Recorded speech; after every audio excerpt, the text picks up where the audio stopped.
gay sex scenes, and a whole lot more that What? they can't. They're having so much fun, and then Mappa hires them. How do you make slime with some of the best animation, and then make Blue Lock season 2? Oshinoko had the most clickbait first episode I've ever seen. What is this diversity? They made Pokemon and Beyblade, and then made fucking Komi can't communicate in Berserk. Fruits Originally as a Basket. knitting and textile company, apparently they merged. Am I wrong? Wait, I always thought Trigger was an American-based fucking animation studio. I'm not even joking. Yo, is any studio but Kyoto Animation a good studio? After watching and learning about every studio, I think I wanna like decide what's my favorite studio.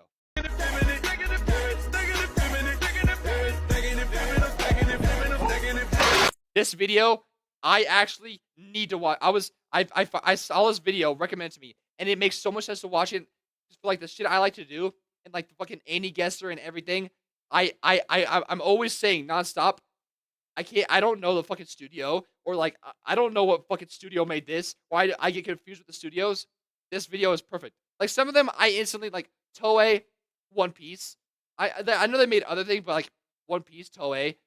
But like Mappa, okay, I like some of like the more really popular ones I instantly know, like Mappa, JJK, like a lot of the newer ones, fucking Trigger, Kill La Kill, Cyberpunk, fucking Penny and Stocking, Madhouse.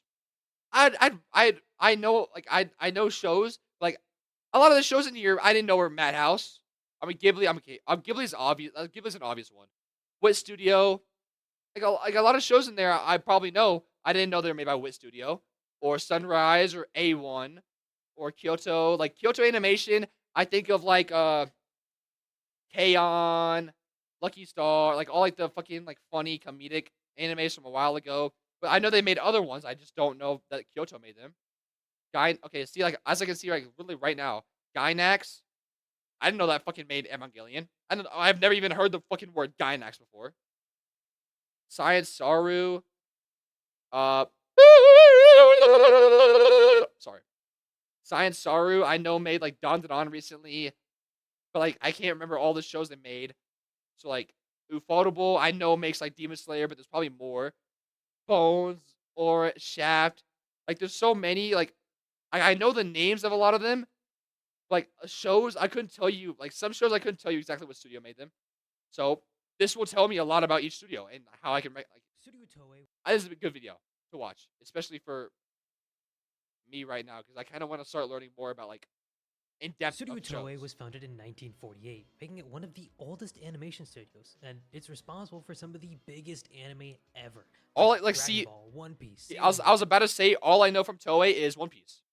And now I know Dragon Ball and Sailor Moon. Okay. and much, much more. Because they've been around for so long, they have a history that I can't entirely cover, but I'll try. Toei actually helped popularize trends like magical girls with Sailor Moon, or Super Mecha with Mazinger Z, and Toei Animation can generally be a mixed bag. Because they take on so many projects and have many different teams working on different productions, the quality can vary wildly. If you see that Toei is animating something, you should check the actual staff involved with that series, and that usually is a better indicator of the actual quality and consistency in One Piece. Some of the episodes are jaw-dropping, but some are just like, eh. But one of the best things about Toei Animation is that their workers are unionized, meaning that they are generally treated amazingly compared to other anime studios. Oh, really? From I what actually didn't know that. working on One Piece is a pretty smooth and positive experience. Studio Wait, Madhouse really? was founded in Okay, I don't want to say I was not hoping, but I would have thought like One Piece. Not I mean I would hope obviously I would really hope they would be like fucking like Mappa workers because like they're dropping One Piece episodes fucking every fucking week for years now.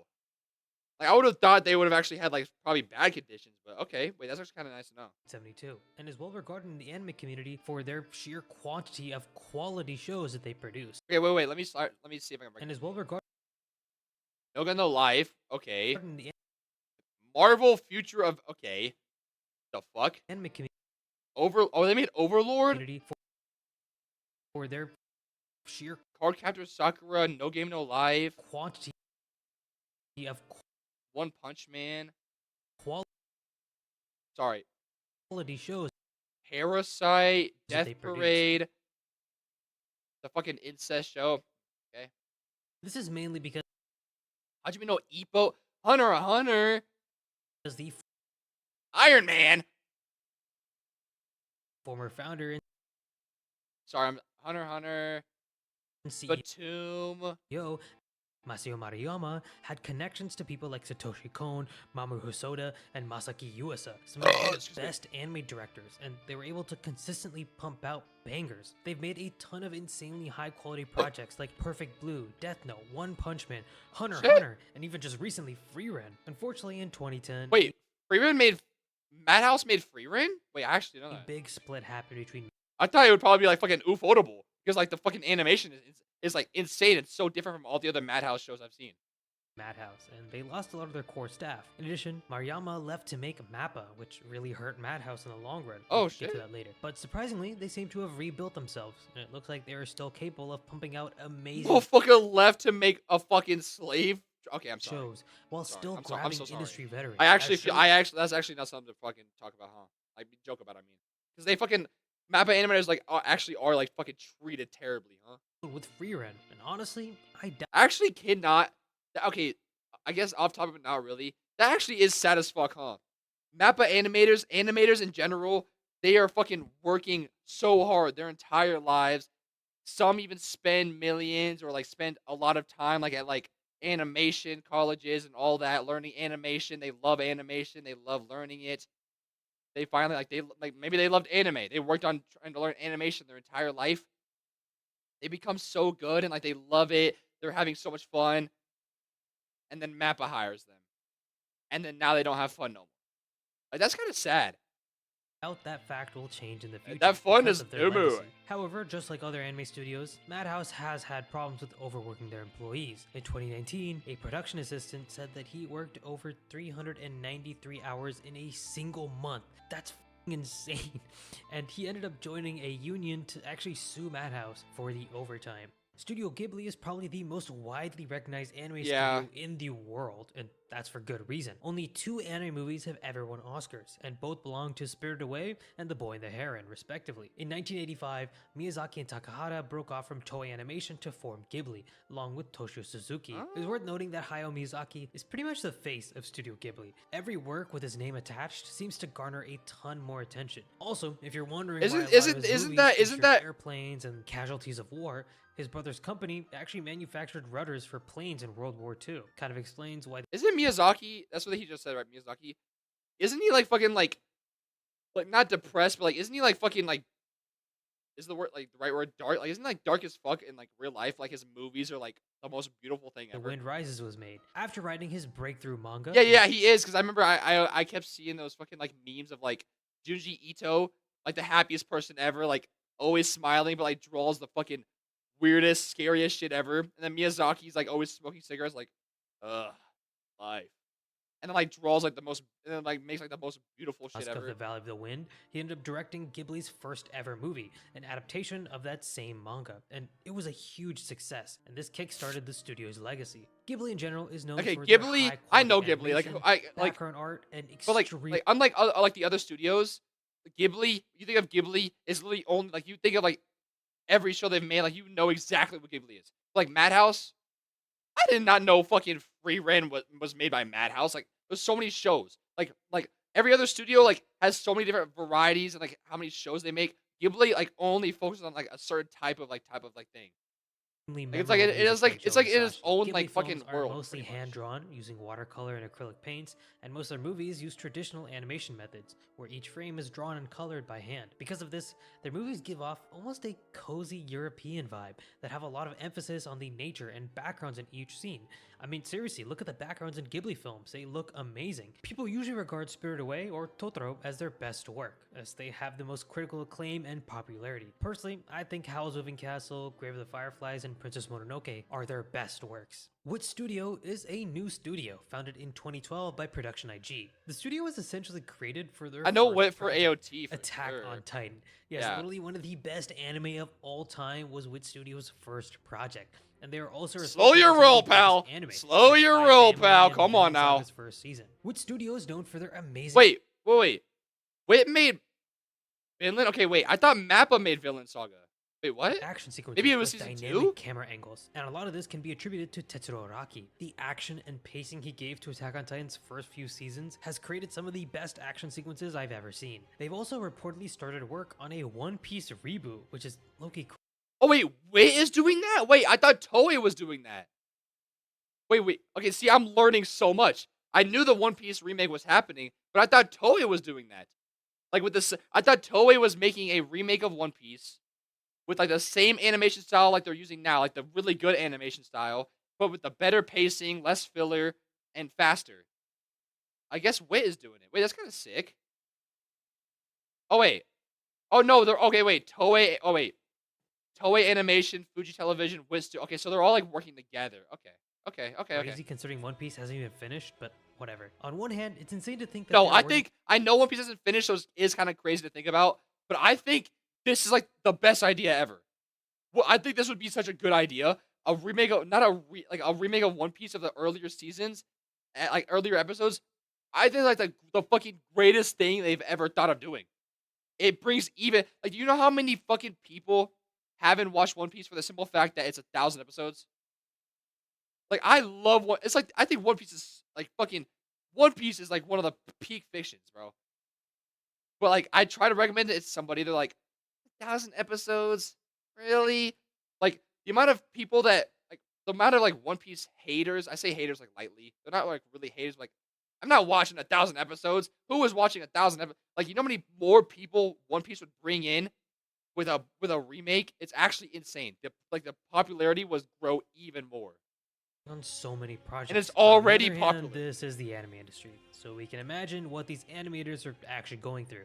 And in 2015, an interview was done with Naganuma, a staff member at Studio Wit. When they asked about his experience, he said, "It's a battlefield. Basically, what you see on Attack on Titan is what I see at Studio Wit. One comrade falls after another." It's actually kind of sad though. Like I bet you everybody in animation fucking loved like they loved art. They took all their lives to try to learn art, get better at art. They loved watching animation and learning from it. And they finally get to make their own and they just get worked so fucking hard and ruthlessly that they just like they just hate their own work now. Like they just hate drawing now. That sounds so fucking sad. What? What is going on at Studio Wit? Apparently, the default lunch of Studio Wit members is energy bars, and they all magically revive after eating one and then go back to work. Yeah, I hope they're exaggerating because that sounds pretty horrible, not gonna lie. Sunrise Studio was founded in 1972 and revolutionized how I've never anime heard of was this made. one. Instead of having I've a never heard this production revolve around a single person, they created the role of producers who invested in anime together to mitigate risk. This helped them create many classics like Cowboy Bebop, Pat Labor, Oh, Code shit? Geass, and of course, Oh shit! the Gundam series. They've also formerly been renamed. Wait, they made to Code Bandai Geass Namco and Filmworks, but Cowboy? I'm gonna keep calling them Sunrise. As a studio, they're well known for their fluid animation sequences, which gave them the nickname. Wait. What about Bandai Namco? The Gundam series. They've also formerly been renamed to Bandai Namco Filmworks. Oh, wait, that's Bandai Namco. Wait, I feel like I've seen Bandai Namco recently in something I watched.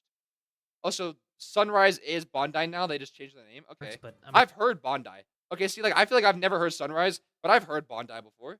I think I recently watched something that said Bandai. I keep calling them Sunrise. As a studio, they're well known for their fluid animation sequences, which gave them the nickname Sunrise Smooth. Honestly, fire cocktail. Like Toei, because they are so big, they have a ton of smaller teams simultaneously working on their projects. And because of that, it's also a mixed bag. Sunrise as a studio is hugely influential. I mean, just take a look at What how the f- wait, popular Gundam as a series they made is. Idol? A lot of that can be attributed to Sunrise's great anime adaptations of the franchise. In addition, they produce a ton What of even great is classics Gundam? and have the name recognition. Literally, deployment all my not time of knowing what anime is, every time I think about Gundam, I just think the little like toy like Gunpla Gundam that you build and like show off and shit like that. Like, what is the actual Gundam show about? Like, I just don't know. And isn't there like I feel like the Gundam show is like more confusing than fucking Fate. And I've watched Fate, and I feel like looking at the Gundam shit looks even more confusing because there's like fucking like hundreds of them, aren't there? industry veterans. And that's not the only genre that they've revolutionized. Love Live was created by Sunrise Studio as well, and has pretty much made anime I've heard of idol Love Live. girls I haven't that seen much it, more but I've loved popular. it. I've And in seen terms it. of working conditions, it seems I've that heard of it. Sunrise is pretty good and treats their full-time employees well. Studio Gainax was founded in 1984. See, I've never heard and of used to be Gainax either. considered the GOAT of anime studios. They made Fooly Cooley, Gurren Lagann, Evangelion. What? I don't.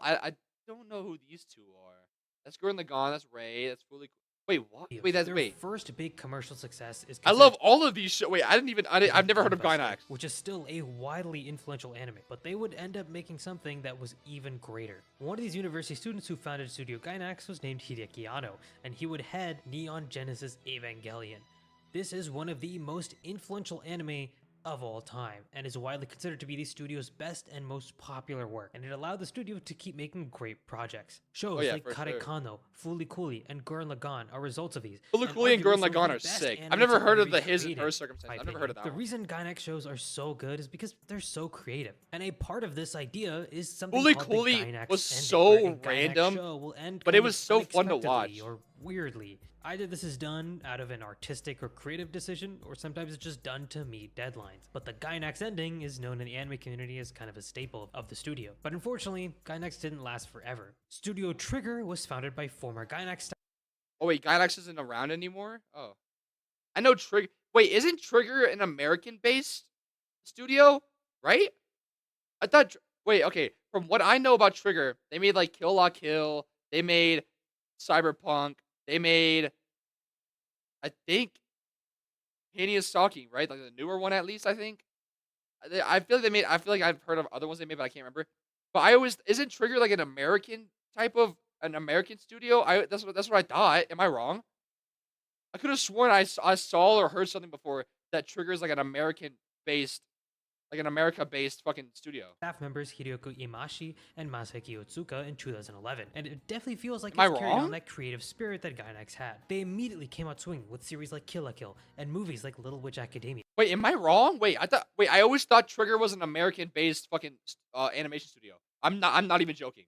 Wait, was I wrong? Imashi didn't last forever. Studio Trigger was founded by former Gainax staff members Hiroki Imashi and Masaki Let me see if he says anything, but I'll look it up after. It definitely feels like it's carried on that creative spirit that Gainax had. They immediately came out swinging with series like Kill la Kill and movies like Little Witch Academia. Gurren Lagann, one of Gainax's later works, definitely served as the core inspiration for a lot of Trigger's early works. Trigger is also known for their crazy plot lines and fluid visuals, both of which complement each other perfectly. Their storytelling is often chaotic and comedic at the same time, which helps their exaggerated animations sell that much more. If you want a good example of some of their recent works, Cyberpunk Edgerunners was absolutely amazing. Cyberpunk was Dungeon amazing. Meshi is looking to be a more grounded, but still action-packed. Oh, they made freaking Dungeon show. Meshi too? Mappa is one of the most well-known. Okay, wait, he didn't say it. I have to look that up. Where did I read that from then? Studio Trigger. Studio Trigger.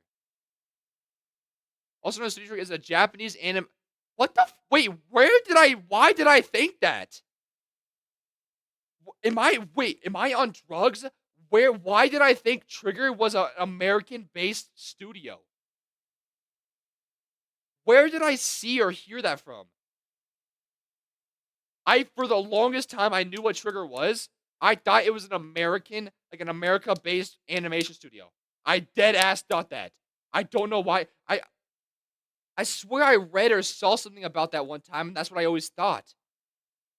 I'm a dumbass, I guess. I was completely wrong.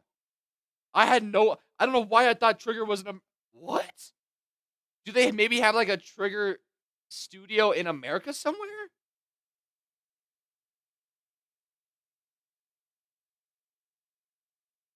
Why was I thinking that? What?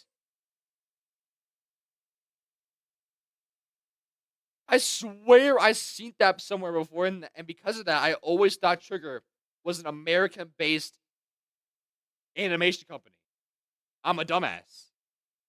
Wait, they made Darling in the Franxx, Kiss Naive, BNA, Kill La... I deadass always thought it was... Oh my god. Okay, see, I'm glad I watched this video. I'm so glad I watched this video, so if someone ever came to me IRL or in the future or anything, I don't look like a dumbass. Why did I think that? Where did I see that from? I think I was watching like a YouTube video one time, and it came up, and because of that, I just always thought it was. Damn, wait, I fucking had no idea. Stream on Twitch. Ah!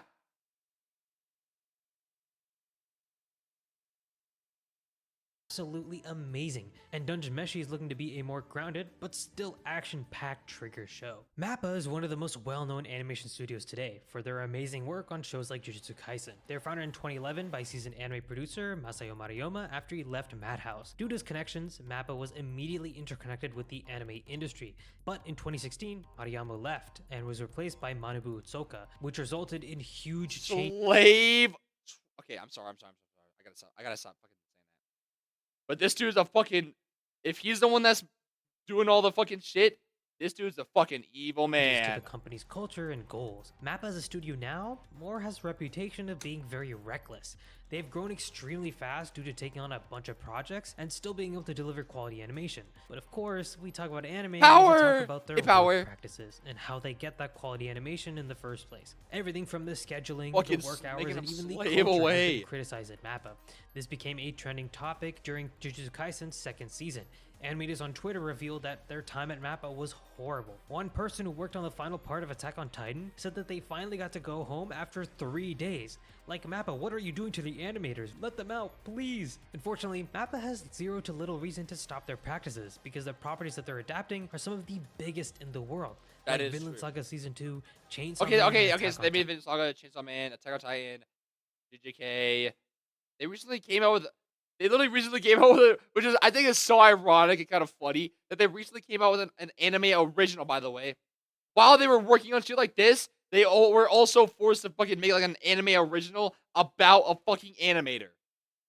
Kind of ironic, eh? They also have a ton of connections within the industry, and that's why they're able to get so many talented animators in their studio despite the horrible pay and working conditions. I only hope that it can get better because MAPPA is truly working these animators into the ground. Kyoto Animations, also known as KyoAni, is very different from MAPPA, and it's considered to be the gold standard of workplace culture for anime studios. Oh, really? Founded in the city of Kyoto in 1985, the married couple Yoko and Hideki Hata have, in my research, always fostered a great work culture. And unlike That's other nice. studios, KyoAni employees are salaried and not freelancers. In addition, they even have training programs for young animators to work underneath supervisors That's sick. and learn throughout their career. You might be surprised to hear that most animators aren't even technically full-time employees, but yeah, that is the industry standard. But KyoAni is very different. They have full-time employees that even get benefits like maternity leave, which is insanely good and almost unheard of in the anime industry. Now, why are they able to afford all of this? Well, usually anime studios make very little money, even if their anime does really well. The reason for this is that anime studios don't really fund anime themselves. Production committees do. Depending on the studio and the amount of producers involved, the amount of money. Wait, Kyoto Animation made Shinobi? Wait, okay. Now that I'm thinking like the art style, yeah, okay, it makes sense. Money that the studio actually sees after an anime can be pretty variable. MAPPA, for example, doesn't usually keep a large slice of the pie. KyoAni, on the other hand, he has a huge slice when they produce anime. But why is there a difference? The reason is very unique to KyoAni. In 2009, they started hosting the annual Kyoto Animation Awards in 3 categories: original novels, manga, and scenarios. And a lot of their biggest work have come from these contests, the most notable ones being Chunibyo or Violet Evergarden, or I even love Free. Chunibyo. This means that even if the anime doesn't do amazing, they still make a majority of the revenue from that anime because they are licensing those projects. And because KyoAni doesn't have this pressure of external producers, they can also take way longer made to Violet work on their Evergarden? anime. That's why when you watch our shows like Violet Evergarden or Hibiki Euphonium, you can see the love and care. Wait, okay. I mean, he might talk about it, but Kyoto Animation, I think I recently read something about this. That Kyoto Animation is the studio that like had like something bad happen, right? Isn't like yeah, like didn't something bad happen with Kyoto Animation? Like it like burned or something, like burned down or something, and like people lost their lives. R.I.P. I recently read that like somebody that like some of the people that worked on Violet Evergarden like lost their lives or something like that. Like something happened at the studio. He might talk about it. Every single shot. I mean, come on, genuinely. Look at this animation. This is some of the best animation that the medium has to offer, and all the employees were treated fairly. It's the best of both worlds. Their work culture and business model has been very successful. They're still here today, right? I hope they are.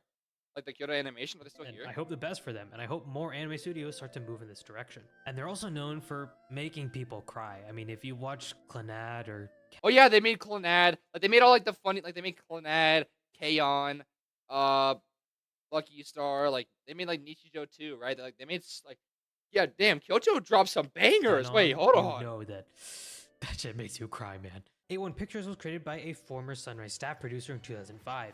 And they are pretty interesting because their A1. works are very variable in terms of animation quality. Usually depends on if the project has the budget and if Soul the of Link, production schedule I itself knew is that good, one. but they are well Oh, Fate. Oh, Fate.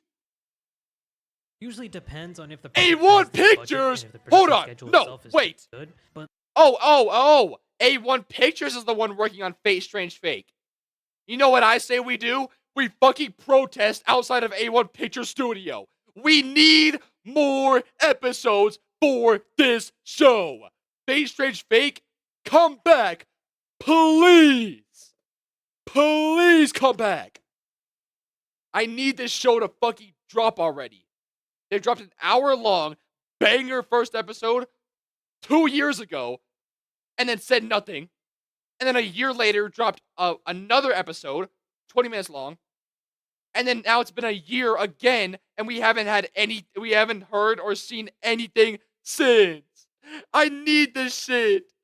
Please, Speed. I'm kind of homeless. I need this. Please, A1.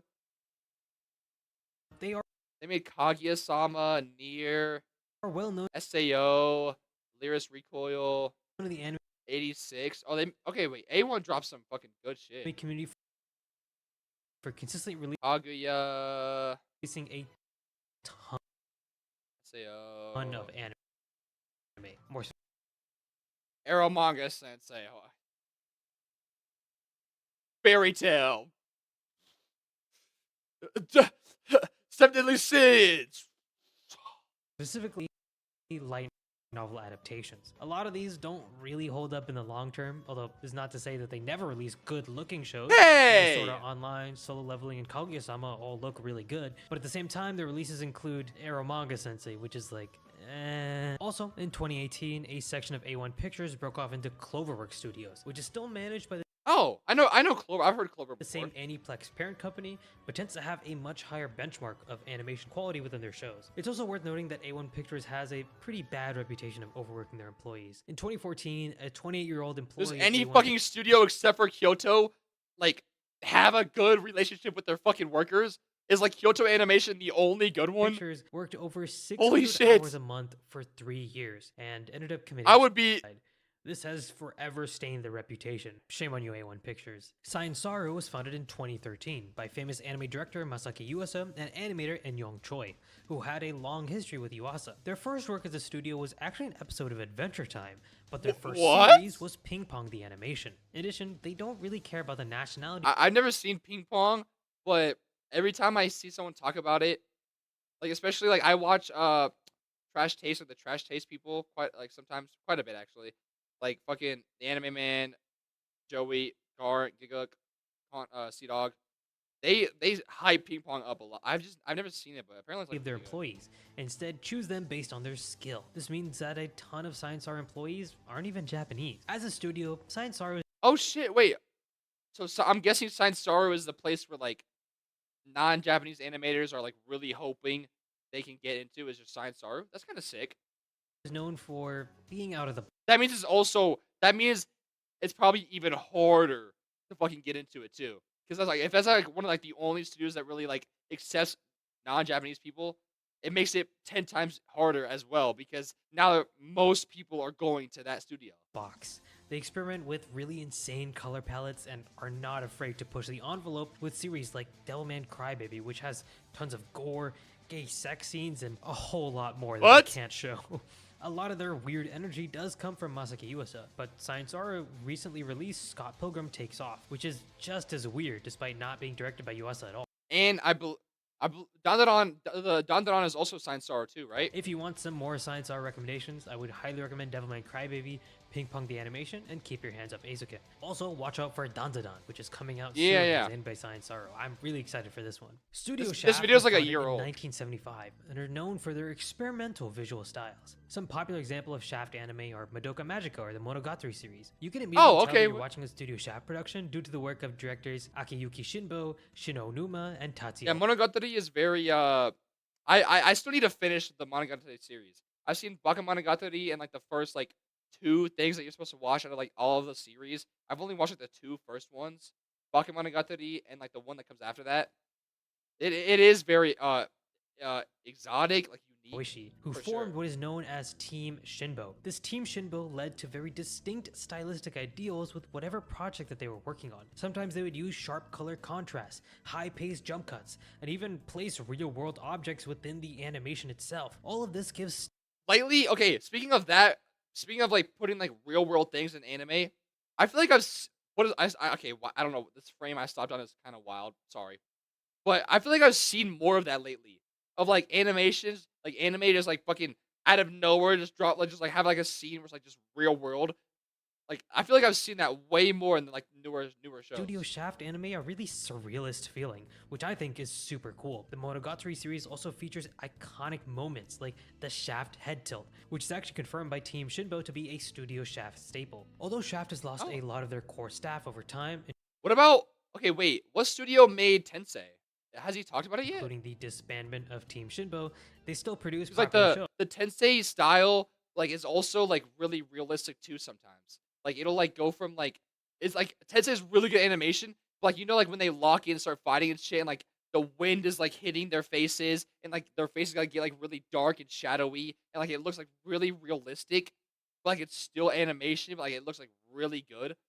What studio made Tensei? Like March comes in like a lion and quintessential quintuplets. Ufotable? Ufotable? Ufotable was founded in 2000 by Hikaru Kondo after he split from Telecom Animation. All I can think of on top of my head for Ufotable is Demon Slayer. That's the first thing I can think of.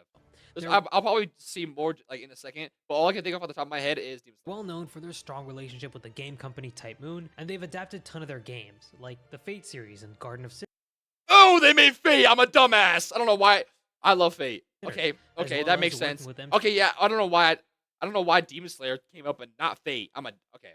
to create animations for their in-game cutscenes. Ufotable is most notable for their incredibly vibrant and colorful animation. As I'm sure many of you have seen with Demon Slayer, arguably Ufotable is the best studio in the industry at combining 3D computer graphics with traditional 2D Sakuga. Like KyoAni, Ufotable hires Yeah, a I lot of think their so. employees full-time and is regarded as one of the better animation companies to work for.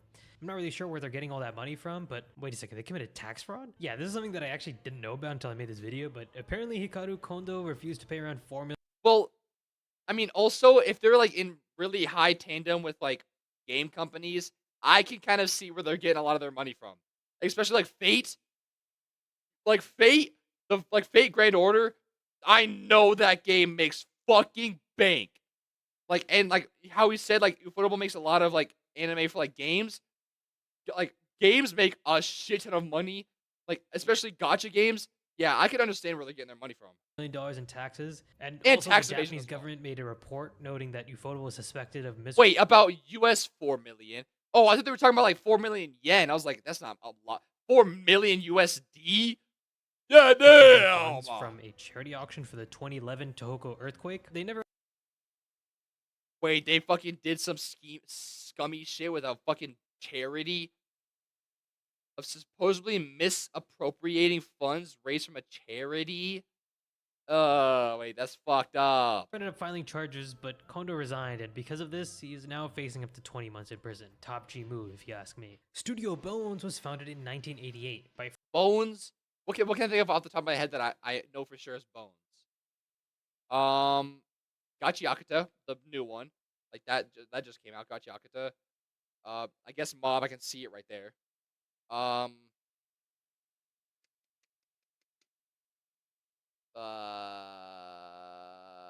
Oh wait. Soul Eater. Did Soul Eater come from Bones? Fire Force.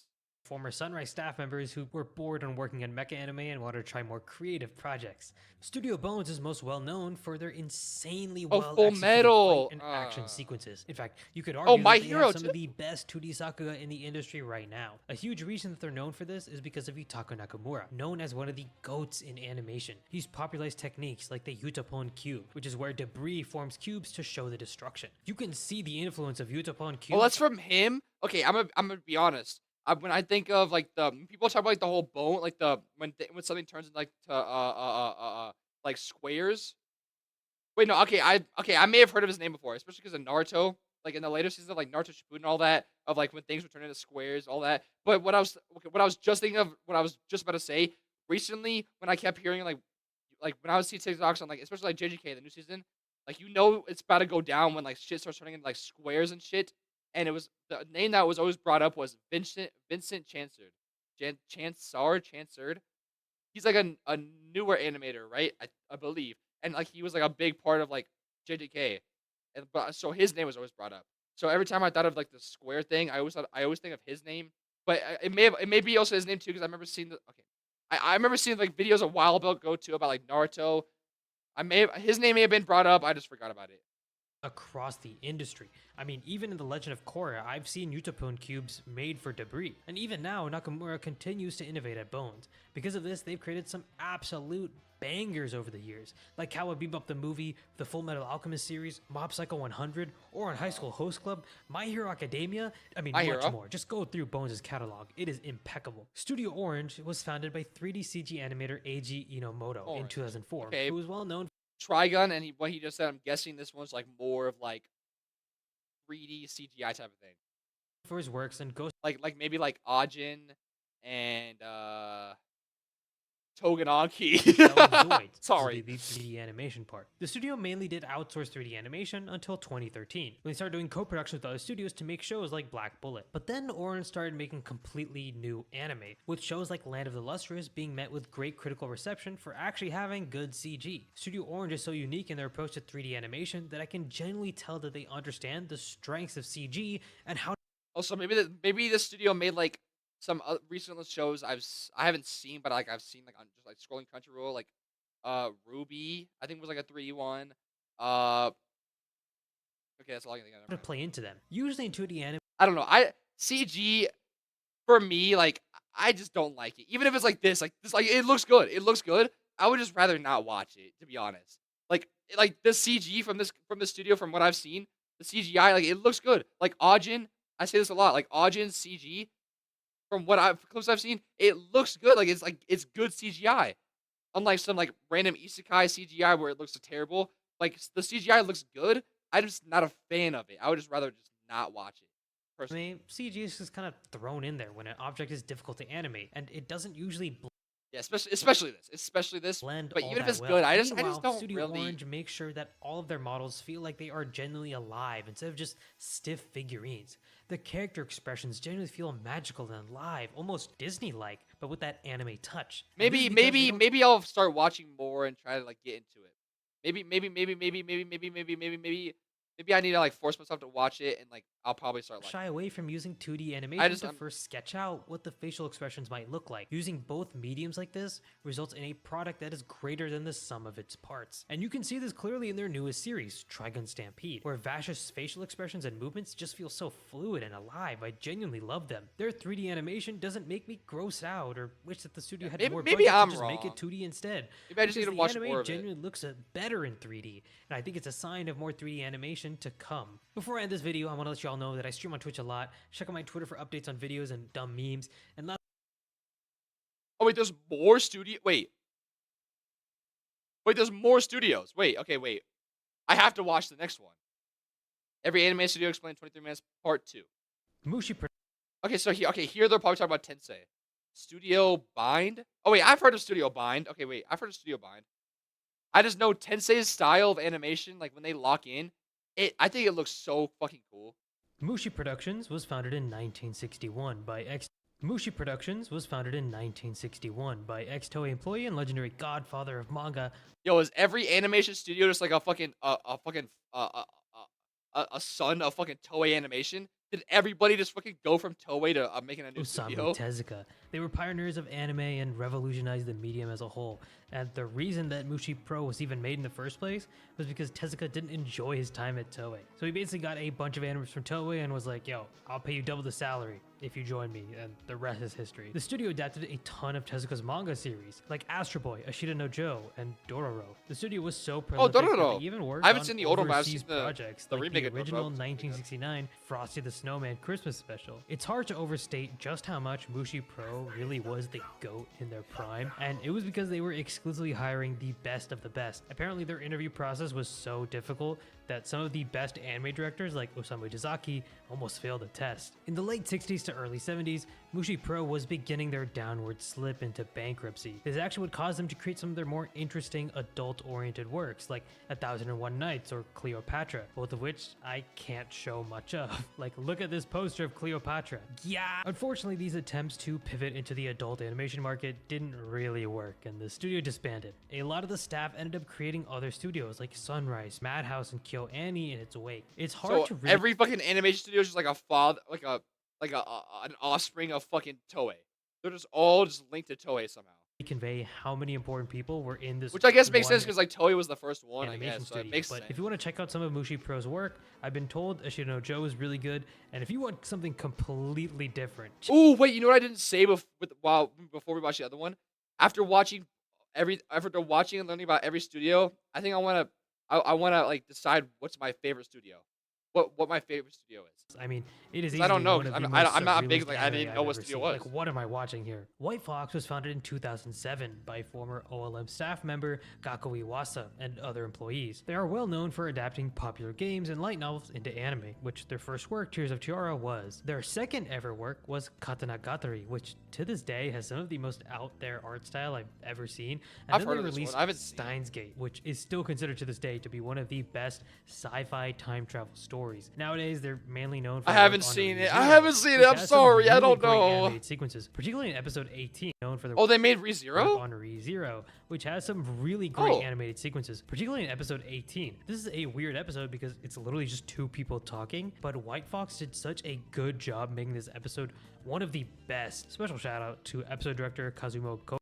Fuck Rem, I'm Rem K over here. For elevating this scene from just two people talking into a super emotional climax. Now, they're an incredibly small studio at only 46 employees, which probably does mean that they outsource a lot of their work, but it is still impressive that they managed to create such big IPs with such a small team. And in 2018, they ended up founding a new studio with the help of Egg Firm, which I'll get to later. David Production was founded by former Gonzo producers Koji Kajita and Taito Okita. They also got a ton of Studio Shaft veterans to join their studio, and you can see the work shine on Fire Force and JoJo. Oh, they made Fire Force too?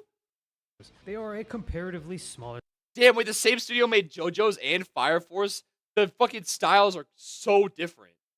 What? Studio, and their name is literally a reference to David and Goliath. The and studio they're both fucking is well known for being super creative in its art palettes and ideas, and this has greatly helped influence their ultra-popular adaptation of the JoJo Bizarre Adventure manga franchise. I'm sure you've seen and heard all of the JoJo memes that have come out of the anime series. In an interview with the co-director of almost every part of JoJo's, Naoki Katsusuda, he actually explains that the memeability of the series was intentional. The JoJo graphic novels over the years have become something of an internet meme, or at least they are the source of a lot of internet memes. One thing that is true that would have been possible 20 years ago is oh my god memes and see how we can pull those into the anime. In fact, that was fully intended. We wanted to make a show where a fan could watch the animated episode and then go back to the graphical novel and see their idea of JoJo was faithfully animated. Honestly, such goat behavior. This is easily their biggest work, and what is that scene, by the way? And passion that the studio has. If you want recommendations of other good shows they've done, Cells at Work and Undead Unluck are really they made fun. Undead Unluck. You know what's also fun? The subscribe button. Hey look, it's glowing for Pride Month. Studio Dean was founded in 1975 by former Sunrise producer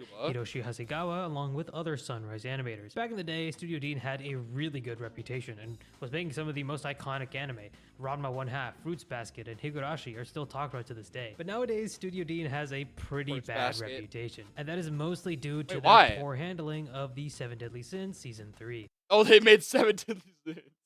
This season is infamous for having some of the most piss poor. Yo, I deadass watched all of 7 Deadly Sins a while ago, and I didn't even notice the animation was bad until a couple years after watching it. When the memes started coming around about like how bad it was, I didn't even realize it was that bad when I was watching it. But then I watch it back and I see clips. I'm like, it was that bad? Really? Like I don't remember it being that shit. Animation ever. I'm not even a 7 Deadly Sins fan, and I still feel disappointed just looking at this. The most hype up fight was completely like I've literally seen this. I don't remember it being that bad, but I watched it. I don't maybe because it was like in the dark time where I was just watching so many shows during lockdown. I just didn't realize. But like, bunch. okay. And since the first 2 seasons had pretty good animation by A1 Pictures, it kind of felt like it was all Dean's fault that this shit just looked like ass. But was this really the case? Well, apparently, Aniplex, A1's parent company, was ordered to make a season 3 pretty soon after the movie came out by Netflix, which had just flopped. Since A1 Pictures was making way more money with SAO and Fate Grand Order, they didn't feel the need to make another season. So Aniplex asked Studio Dean to take on the project, and I'm assuming this resulted in a rushed schedule. Unfortunately, that just seems to be the norm with a lot of anime nowadays. Studios just bite off more than they can actually chew. If you Except watch for Dean's Mappa, other work, they like fucking Konosuba, you'll see that get they that can shit still done. make shows with great animation. Oh, they made styles, but Konosuba? it's definitely a mixed bag. JC Staff was founded in 1986 by Konosuba Tomoyuki has like Miyata, really and good they've fucking unfortunately animation. been branded as a sort of budget anime studio just like Dean. The main reason for this was Oh, okay, wait. From what he just said and from Saki K, from what I've watched since I've watched like Saki K, I'm guessing this is the studio that makes all like the ones that are like the almost like fucking like the like what's that one show called on Netflix? Uh, The Way of the House Husband. I'm guessing I'm gonna take a wild guess they made that one.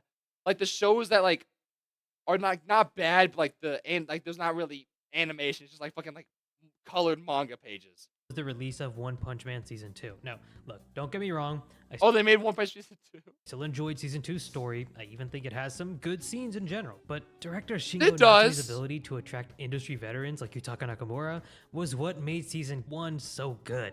And when you have to follow up one of the best animators and just an all-around insane team of animation veterans, it is easy to fall short, but also to be a bit of an asshole. It's not a secret that a lot of JC Staff anime just have pretty bad animation quality in general. In fact, I would say One Punch Man Season 2 and Food Wars are probably some of their best works. And although Psyche K is funny as hell, let's be honest, the animation, this is actually the definition I love of mid. Psyche I K, mean, probably but even below mid. The show was great, but it's definitely not because of the animation. Way of the House Husband, another example. I was right. Wait, I was right. It's literally just colored manga panels.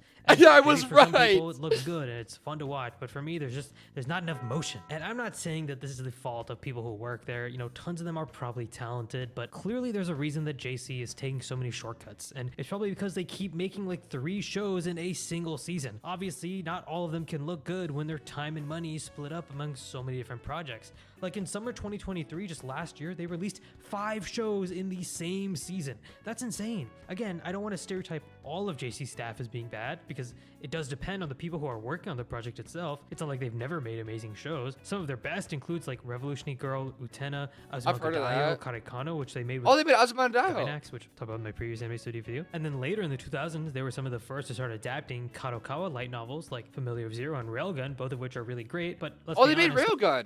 I've watched some of Railgun. It was decent. I didn't think the animation was bad. overall, JC Staff does have a pretty bad stereotype, and you know, the glove seems to fit. Studio Man Globe was founded in 2002 by former Sunrise producers Shinichiro Kobayashi and Takashi Kochiyama. They started off with a bang, releasing Samurai Champloo in 2004 as their first ever anime. That was their Now, let me fucking ask you a drop? question. God What damn. happens when you mix the amazing director of Cowboy Bebop, Shinichiro Watanabe, and the literal godfather of lo-fi hip-hop and musical icon Nujabes to make an anime? Well, you get fucking perfection. Okay, if you haven't watched Samurai Champloo, go grab yourself a magic brownie and sit your ass on the couch. Okay? Cosmic It brownies is are mid, nirvana. sorry. Man Globe is known for the amount Give me a of honey bun and creative I'll sit down. freedom that they gave their directors. Samurai Champloo, Ergo Proxy, these are great examples of what Oh, they was made Ergo accomplished too? with this freedom. They've also adapted a few manga series like Dead Man Wonderland and The World Only God. Oh, they made. Damn, I've seen both of these. Them in Wonderland. Actually, it's been a minute, so I can't say too much. But I remember I liked it. Like it wasn't bad. It was pretty good. I read the manga and everything. This one I remember being pretty good, actually. Knows, which is easily the best harem anime of all time. But unfortunately, this It's been a minute since I've seen it. I don't know. Maybe.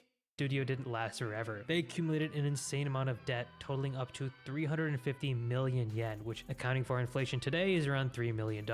This broke the company and they ended up declaring bankruptcy in 2015. I Damn, wish I knew that's exactly fucked. That why this sucks. happened, but there is a surprising lack of information on the topic and around this studio in general. My best guess is that the 2008 global recession drop bangers severely and then just impacted them. fucking The fact that Samurai Champloo just was one of their disappear. biggest works, but still didn't do great for DVD sales, probably hurt them in the long run. I mean, just looking at this list of most of their DVD sales, they're not that great. Also, Yeah. Okay. Now that I'm thinking about it, it doesn't make sense. Like it's still fucked up, like what they do with workers and shit. But it does make sense how they make less money. One, anime, it's popular. It's really popular, but it's not as popular as like it's not as mainstream as fucking say Marvel or Harry Potter or just like like normal slash regular like shows and movies and like, shit like that. So it obviously will for sure make even less money. And fucking pirating, I think is for sure probably more popular for anime than it is for like fucking movies and shit. I feel like most people will pirate with anime than they would for like a Marvel movie or shit like that, which makes them probably even less money. And even like and with today too, uh I don't think many people even buy CDs and shit anymore, which makes them even less money. And they don't and with like movies, they go to like movie theaters and people buy tickets and shit, which makes them money. Anime, you get like some anime movies going to the movie theater. That's about it. Uh and then anime will come out like Crunchyroll, $7 a month. Crunchyroll, fucking High Dive, Hulu and shit. It does make sense that they make way less money. So it makes like a lot of them going bankrupt and shit, it makes sense.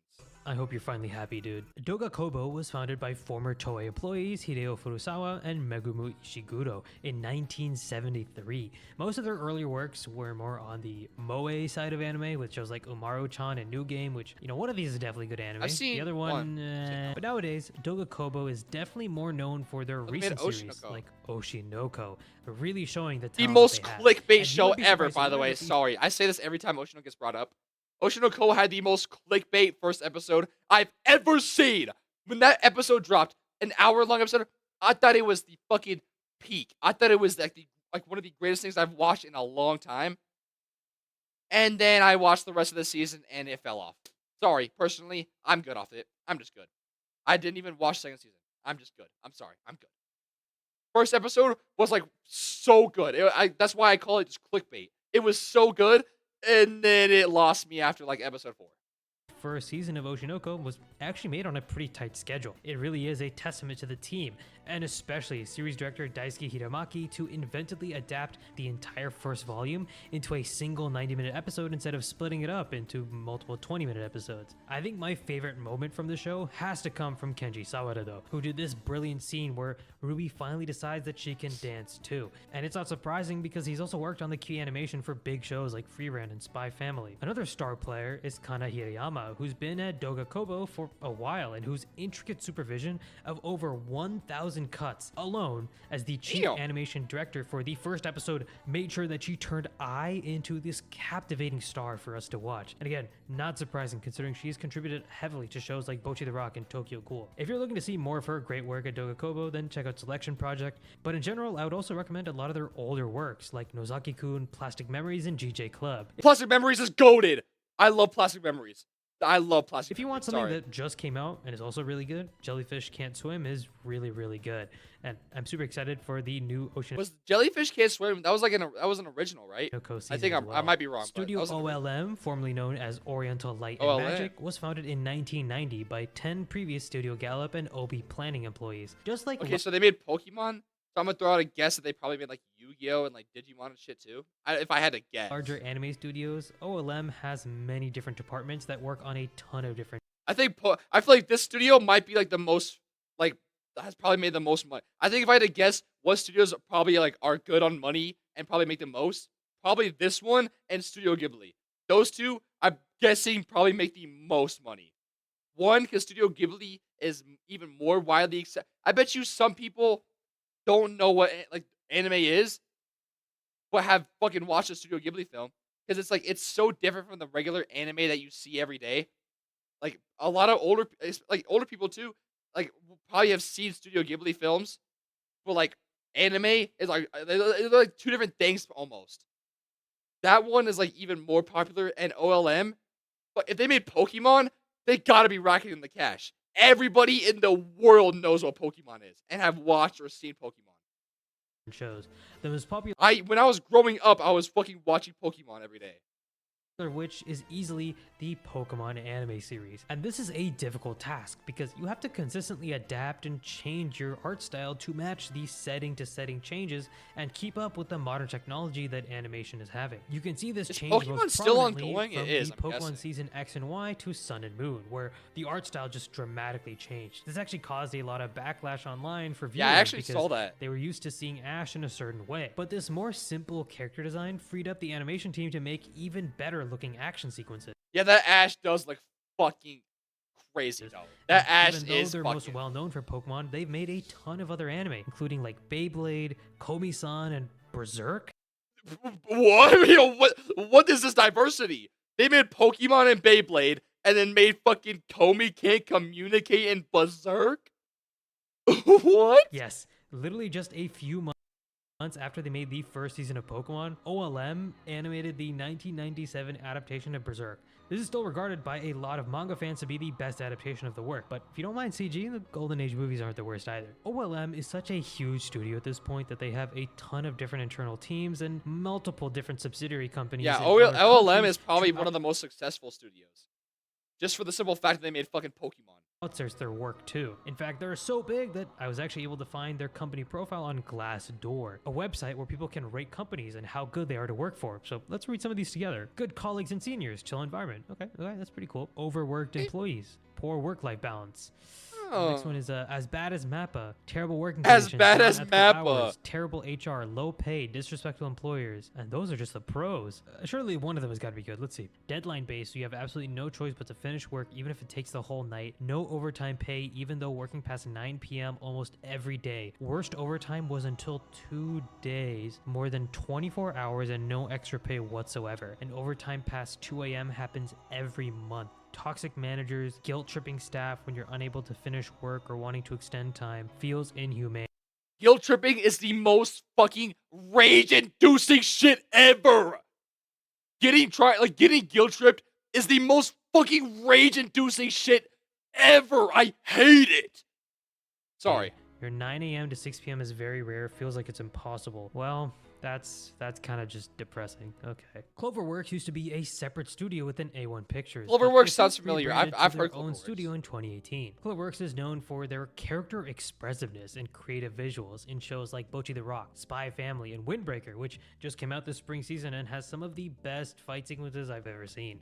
Most of their works are romances and slice of life shows with Oh, a they made heavy Dress Up Darling and Horimiya. emphasis on comedy. However, as with many amazing Dress studios, Up Darling is from what peak. I've heard, they have a pretty bad scheduling problem. In 2021, while Cloverworks was getting a team ready for their 2022 lineup of anime, Chief Animation Director Kiminori Ito started posting Twitter complaints about the schedule, even going Yo, is any studio but Kyoto Animation a good studio?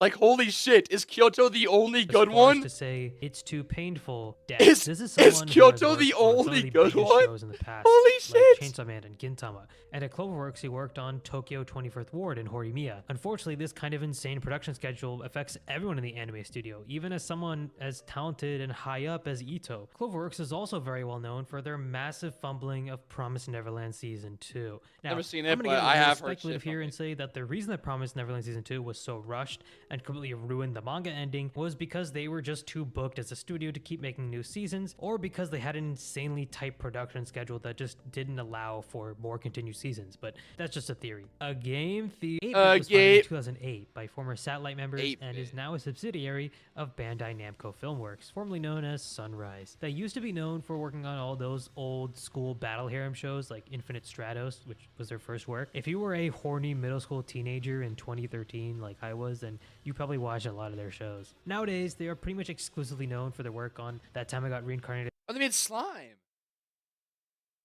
How do you make slime with some of the best animation and then make Blue Lock Season 2? Slime and Blue Lock, which both have become super popular in their own right. 8-Bit is pretty well known to have decent animation sometimes, but usually is not the most Slime has pretty good animation. I would say like really good sometimes too. consistent. When they spend the budget Like really good actually. to make their big scenes hit, the show often looks great, even amazing at times. They also love using CGI because it is one of the studio's specialties, and this can be a good cost-saving measure if you I don't remember seeing much CGI in slime. Maybe like the dragons and shit here and there, maybe. but like I don't really remember seeing CGI a whole bunch. Used properly, but can also be very jarring for a lot of viewers. But disregarding the CG moments, there's still a lot of times, especially in Blue Lock, where characters will just be talking and things kind of look like off. And while the first few episodes started off super strong, towards the end of the show, things really started looking worse and worse, with some of these proportions and shots just looking really weird. And as we've seen time and time again, holy shit! Oh my, yo, I didn't even fucking watch season 2 because of what I was hearing, because I was already reading the manga. So from what I heard from the animation for second season, I just didn't even care to watch proportions and shots. Holy just really shit! What weird. is this? Seen time and time again, this is probably an issue related to the scheduling of the production itself. It's hard to emphasize. Is any studio good? Time, holy fuck! And talent all contribute to an anime success. However, I've been watching Slime season 4, and so far the animation quality has been pretty decent. Hopefully, 8-bit. I didn't watch the same Slime amount of time 4. for Blue Lock, and especially it was just one of those seasons where like not much happened. So, and I've already read it, so I just haven't really gotten to it yet. 20 arc to cook, because the manga they have to adapt is straight fire from here on out. PA Works was founded in 2000 by ex-Production IG member Kenji Horikawa. Apparently, when the first... I'm gonna take a guess. Okay, maybe something I could think of that looks like that style. Charlotte, maybe. And that's all I got. That's all I can think of. So the studio, he was broke. So he borrowed an abandoned hospital building and turned it into a studio, which that's sick. They were especially popular in the 2010s with shows like Angel Beats, Charlotte, and Another. Legendary composer. Yeah, I guessed it. Another was actually pretty good. So was Charlotte and Angel Beats. These were all fucking. Writer Jun Maeda also worked on a ton of PA Works projects, making music and even screenwriting for Angel Beats and Charlotte. Who the fuck is this Jun Maeda guy? Sorry, yo. I don't swing that way, but yo. Wait, my camera's in the way. Hold on now. Hold on now. Sorry. They seem to always deliver with consistent and great animation, and even to this day, they're continuing to make great shows like Skip and Loafer or Akiba Maid War. They have a very distinctive visual style that really emphasizes their amazing background art, and personally, I love it. They've also made some really insightful anime too, like Shirobako, which is literally about how anime is made, which if you're watching this might interest you. Ironically though, PA Works has had some PR problems related to employee dissatisfaction, but it's a little complicated. So well, there we go. Every studio storyboarded, and then someone creates the keyframes of that animation. Then in-betweeners will go in to fill the motion between keyframes, creating the smooth sequence that we see as an animation. Since most animators only get paid per drawing and not per hour, this can lead to some less than ideal That's insane, pay. by the way. In-betweener for PA Works posted on Twitter that they were getting like paid I know a really poor wage. Good animators like can probably make a page like decently quick. Not quick. I know it still takes forever, but like quicker than an average person for sure. But that's still insane. But it's not so much the case that PA Works pays poorly. In fact, they actually pay above the average compared to most animation studios. It's more of a problem that the industry as a whole is pretty broken and kind of screws over in-betweeners. These guys are basically the unsung heroes of the anime industry because on average, what is that show, by the way? Every clip I see from that show is like the less fucking than craziest shit ever. Sometimes these drawings can take up to an hour, but you still get paid the same amount per drawing. PA Works is better than the industry standard at around 220 yen per drawing. That still kind of sucks. But it's important to understand that this isn't usually the fault of the animation studio itself. Here is a graph showing the annual profits of the anime. Yeah, see, I was saying this a little bit earlier. Yeah, anime probably, from any fucking like film industry ever, anime probably does the worst. The industry. These small yellow bars represent the portion that the anime studios actually receive. Because these production committees are the ones funding anime and they hold the IP, anime studios don't see any of the money. The production committees do. And this leads to the lack of funds for a lot of animators, especially ones that are just starting out and are in-betweeners. But anyway, that's a whole nother discussion. My personal favorite PA Works anime has to be their movie Makia. It is genuinely one of the most underrated anime films of all time. Like, I'm gonna be real, I don't usually cry when watching anime movies, but for some reason, when I watch Makia, the waterworks, that shit went crazy. If you enjoy tearjerkers, 100% check that out. Production IG was founded in 1987 by Mitsushita Ishikawa and Takayuki Goto. IG has made some of the biggest and most influential anime of all time, and I think these amazing works are partly due to their founding ideals. Co-founder Ishikawa said in an interview that when I started IG in 1987, anime was thought as an extension version of manga. Anime had no importance of its own. I wanted to make an anime feature film that stood on its own without manga. And if we're talking about IG, we have to talk about Mamoru Oshii, one of the best anime directors of our time. With his breakout movie Pat Labor, he immediately solidified himself as a big name in the industry, and then he directed Ghost in the Shell, which literally helped shape the genre of cyberpunk, serving as a core inspiration to dystopian movies like The Matrix. This movie was a global wait, The Matrix was wait, really? phenomenon and helped bring anime in general Anime was known enough back then by Hollywood that they fucking got inspiration to make to Matrix? the West. Not only that, in the last few years, IG has produced Haikyuu and single-handedly changed Japanese men's volleyball, as tons of people are now more. Wait, dead ass?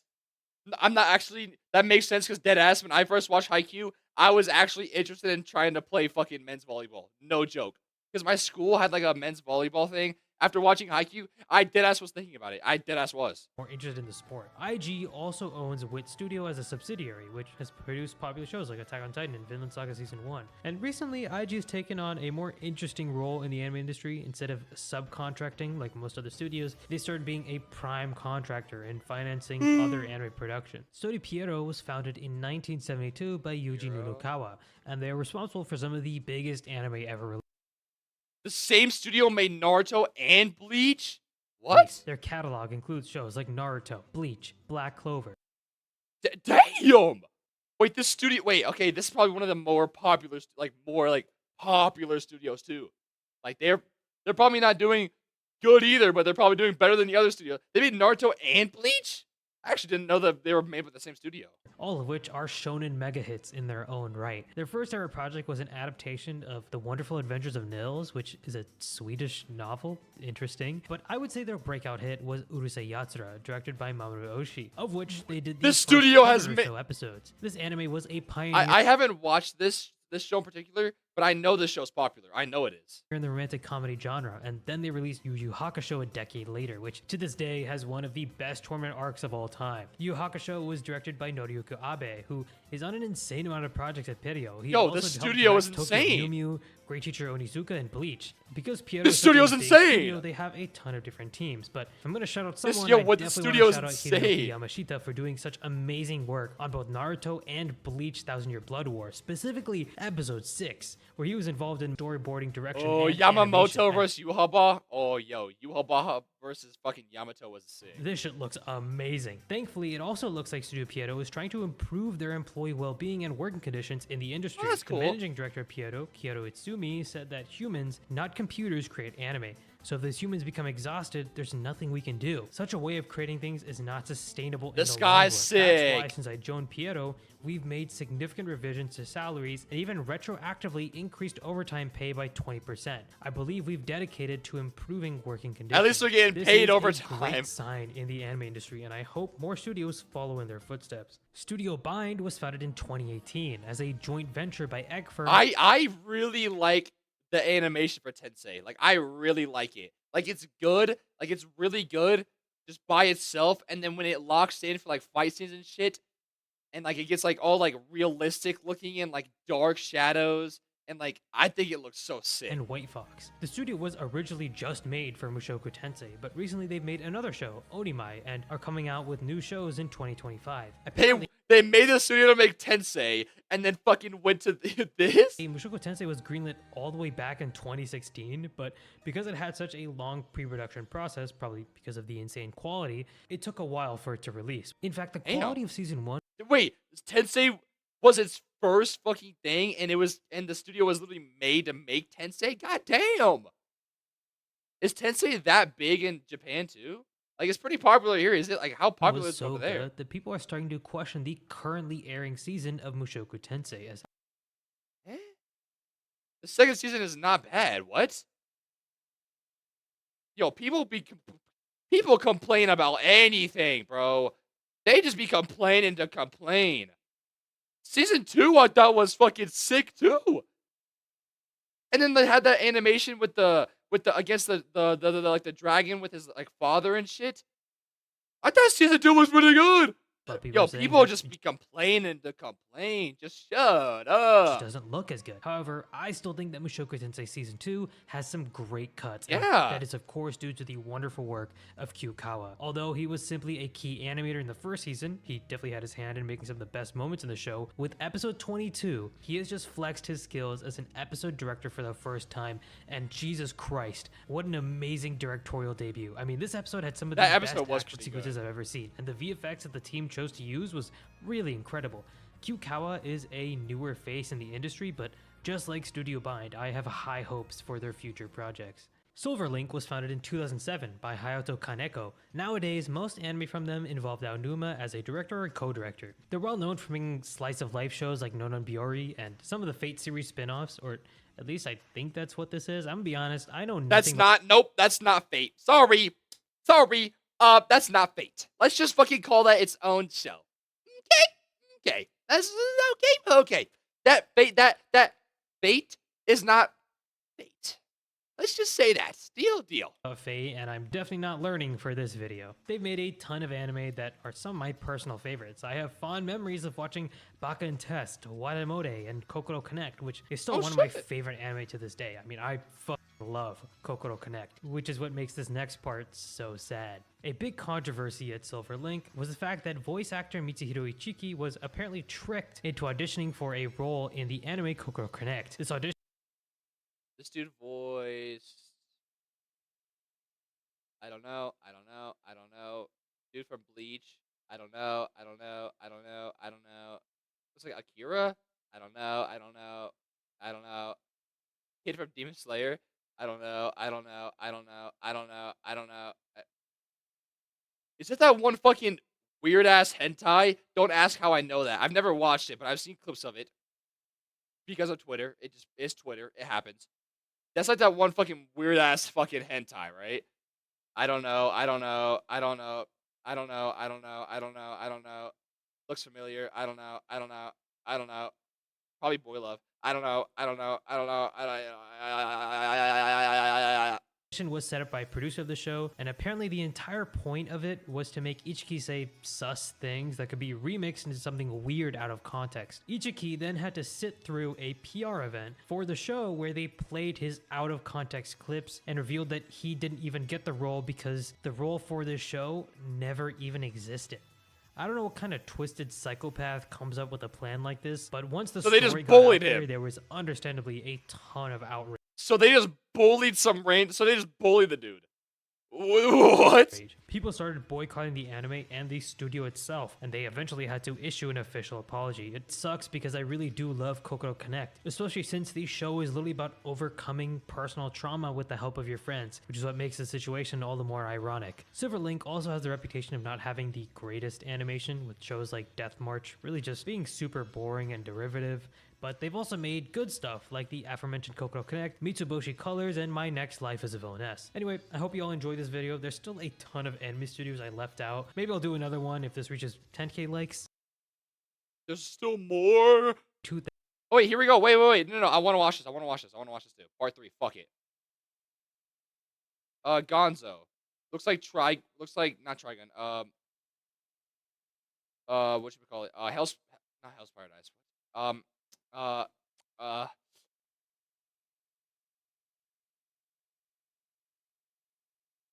The Vampire Show. I've seen it. Something. And then one I actually really am watching right now. Welcome to the NHK. That's from Gonzo too. Studio Gonzo was founded in 2000 by 4 former Gainax members: Mahiro Maeda, Shinji Higuchi, Shoji Murahama, and Hiroshi Yamaguchi. Studio Gonzo is a pretty forgotten anime studio nowadays, but they've made some absolute classics back in the 2000s, like the original Hellsing, Fullmetal Panic, and Welcome to the NHK. Yeah, I'm watching this show like literally right now. I'm like episode 7. However, I think my favorite anime from them has to be Afro Samurai, which if you They haven't made watched, Afro Samurai too? what are you doing? Studio Gonzo literally worked with Samuel L. Jackson and the Wu-Tang Clan to make arguably one of the most unique How did they get him to fucking voice that, by the way? That sounds so random. crossovers in anime history. Unfortunately, like many other anime studios though, they've had their fair share of financial troubles, and they haven't released an anime since a Horimiya OVA in 2021. A lot of Studio Gonzo employees did end up leaving for Studio David, so I would consider them a spiritual successor in some sense, but it does seem like Gonzo is done making anime for now. We'll see. Brains Base was founded in 1996 by former TMS member Juko Ozawa. They're most well known for creating some of the best anime in the 2010s, including My Teen Romantic Comedy Snafu, which personally is my favorite drama anime. Takehiro Omori was one of the biggest It's not my favorite romance for sure. directors at the studio, and he's headed great anime like Baccano, Durarara, and Natsume's Book of Friends, which are all amazing and underrated anime in their own right. A few years ago, they also made To Your Eternity. But while Brains Base is one of the most unique anime studios with their stories and adaptations, they usually aren't the most popular. The animation qualities usually looks pretty good. They are still making anime, but it seems that they are To Your Eternity had pretty good animation. Much more infrequent with their projects than they used to be. It is unfortunate, but a common trend in the current anime industry. TMS Entertainment was founded in 1946 Fruits Basket! as a knitting and textile company. Fruits Basket! I'll never watch that show! Never! They worked on some insanely big projects like Detective Conan and Fruits Basket. TMS is actually owned by Sega and is one of the biggest anime companies, which means their animation quality can be pretty inconsistent from time to time, but that doesn't mean that they don't make good stuff. Megalobox is one of the best sports anime according to people that comment on my videos. They've also made Dr. Stone and Rent a Girlfriend, one of which is mid, and the other one, we don't talk about the other one. Shin-A Studio was founded by former Toei director Daikichiro Kusebe in 1965 and is one of the most well-known in Japan for still producing episodes of Crayon Shin-Chan, an anime with over 1,245 episodes and still counting. They've also made Doraemon, which isn't really the most popular anime in America, but I remember watching it. Wait, isn't Doraemon, like, really popular not just because for anime, but, like, isn't there like a bunch of snacks in Japan that are like based off of this character right here? Cousins back in India that are like really popular. Because they have such a steady anime production that's constantly paying the bills, they can release masterpieces like Dangers in My Heart, which was way more polished than I thought it would end up being. And season 2 of this show was actually my favorite anime of this year, so definitely check it out. I have heard such good things about this show. I remember when the first season came out, I was watching it weekly until like the 3rd episode, I believe. And I just kind of forgot about it, especially because it was on High Dive. I'm a big High Dive hater, if you don't know. I don't hate it. It's just High Dive pisses me off. I don't want to pay for that many fucking things, okay? I just don't want to. I have Crunchyroll. I have fucking other shit. Fuck off, High Dive. Stop taking shit from Crunchyroll. It's annoying. Crunchyroll is slowly losing its fucking place as being like the best fucking place to watch anime because it just keeps getting shit stolen from them. High Dive just keeps taking shows from them. Hulu keeps taking shows from them. Tatsunoko Production was founded in 1962 by Tatsuo Yoshida, Kenji Yoshida, and Ippei Kuri. This studio helped spawn a ton of huge anime studios like Toei Animation, Mushi Productions, and apparently the founder Yoshida preferred to keep his drawings more realistic, in line with how muscles and skeletons actually looked instead of the more cartoonish style that Disney and Tezuka preferred at the time. This allowed Tatsunoko to have a much larger variety of styles of animation, but also got them close to bankruptcy many times. Also, you might be wondering why I used Evangelion as the icon for them. Well, while doing research for this video, I discovered that Tatsunoko Productions actually did the majority of animation for Evangelion. Apparently, only 3 Gainax studio members actually helped on the original Evangelion anime, and the majority of the actual animation was done by Tatsunoko Productions. These guys are truly the unsung heroes of Eva. Anyway, these guys are absolute goats and have made amazing anime like Ping Pong the Animation, the original Macross, and Psycho-Pass Season 2, so definitely check those out. Studio Gohans was founded in 2008 by the former Satellite Studio in Osaka. They basically just took over the office and made it Studio Gohans. They're well known for making anime that either look really interesting or really, really weird. Like the anime K, which actually looks pretty cool. You know, it has a unique shading and a lot of fun fight scenes. But then they also made Handshakers, which is genuinely just too overwhelming and janky looking in a ton of their shots. Shingo Suzuki is an important person at Gohans, and since he's a very well-connected anime veteran, usually you can find some good cuts on any Gohans project, even if it is a little crazy. Usually Suzuki is the chief animation director on most of these, interesting projects, and you can usually tell that he's working on a show. Okay, I haven't seen K, but I've seen clips from it, and it's always this fucking freaky ass clip too. If the camera is doing fucking gymnastics. Have you ever cut your balls while shaving? I know this guy has. No! Well, that will be a worry of the past with the sponsor of today's video. Satellite was founded in 1994. Use promo code ARIKENDO at manscaped.com. Try to snipe it. Link in the description. Studio Satellite was founded in 1995 and is Fairy one of the Tale. only animation studios in Sapporo, Hokkaido.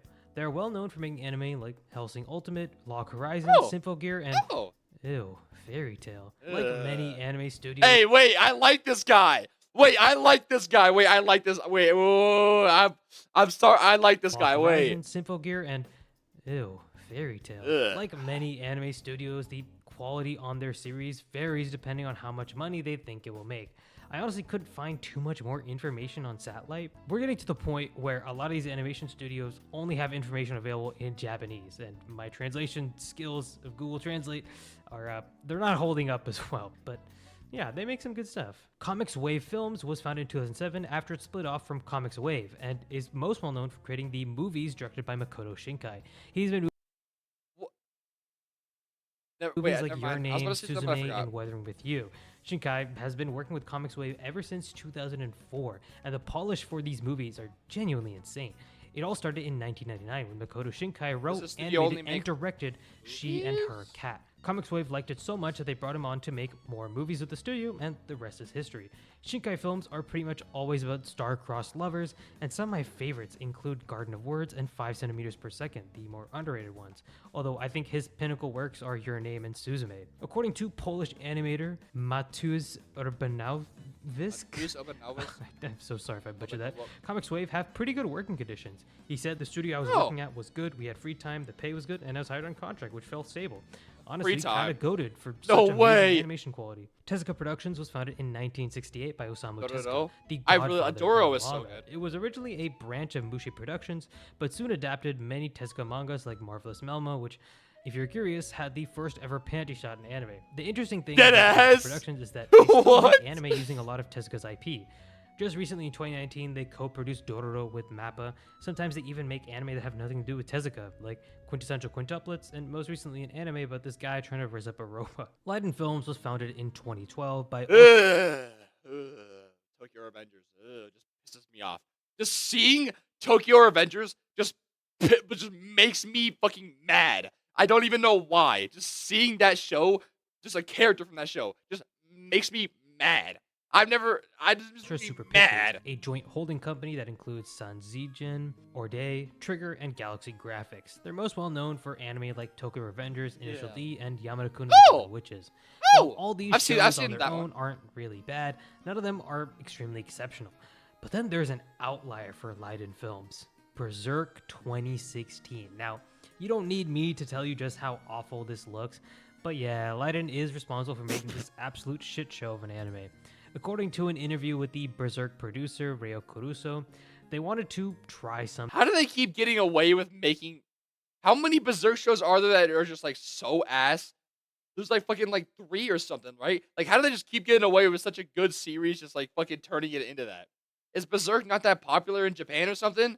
Like, why, why is it that bad? Something new, and I'm guessing what happened is that they tried to adapt Miura's extremely detailed art style into, detailed 3D models, but honestly, that just made the whole thing look 20 times worse when it was in action.